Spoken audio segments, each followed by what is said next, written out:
Tous les dimanches, je prends particulièrement soin de mon visage. Je fais très souvent un gommage puis un masque. Je commence par m'attacher les cheveux pour pas qu'ils soient dans mon visage, puis je mets un bandeau en éponge qui vient de chez EcoTools pour éviter que des petits cheveux viennent se coller dans ce que je vais poser sur mon visage. Je commence par me démaquiller, ici avec l'eau micellaire Sensibiafine, mais je l'ai fini et j'utilise depuis l'oléo gelé démaquillante de Denovo que je préfère amplement.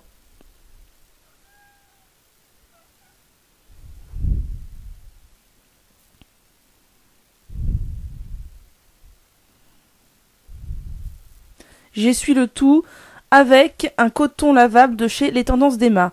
Ensuite, je prends un petit carré en microfibre de chez Les Tendances d'Emma que j'humidifie avec de l'eau bien chaude et je l'applique sur mon visage pendant environ 30 secondes pour ouvrir les pores de la peau.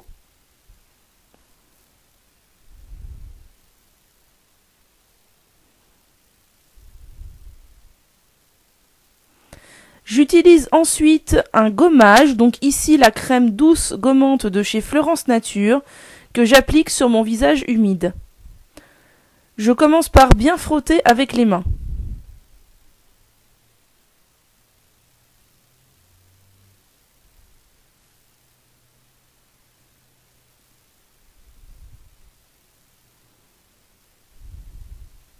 Cette crème gommante là est très douce, donc c'est pour ça que je me permets de vraiment insister sur la zone T.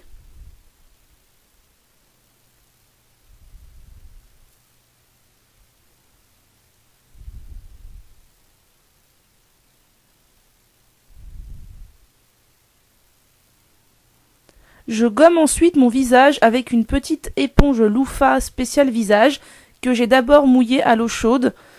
Ça gomme un peu plus sévèrement et moi c'est ce que je préfère, c'est ce qui me convient le mieux, surtout sur les ailes du nez et le menton. Je n'ai pas la sensation d'avoir assez bien gommé mon visage uniquement avec le petit gommage de chez Fleurance Nature. Ensuite, j'applique un masque. Ici, c'est le masque Cattier spécial peau à problème à l'argile verte, à la menthe et au titri.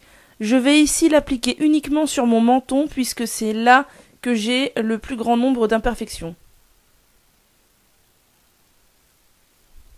J'en mets une couche assez épaisse, c'est ce qui est recommandé et ça évite que la pâte sèche trop vite. J'aime beaucoup ce type de préparation prête à l'emploi, même s'il est vrai que cela revient à plus cher que de faire sa préparation soi-même. Et j'applique sur le reste du visage de l'argile rose prête à l'emploi de chez Argilettes. L'argile rose convient tout particulièrement bien aux peaux sensibles et réactives.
Je vais laisser poser le tout une trentaine de minutes et je vais régulièrement réhumidifier mon masque avec de l'hydrolat de titri car il ne faut surtout pas laisser sécher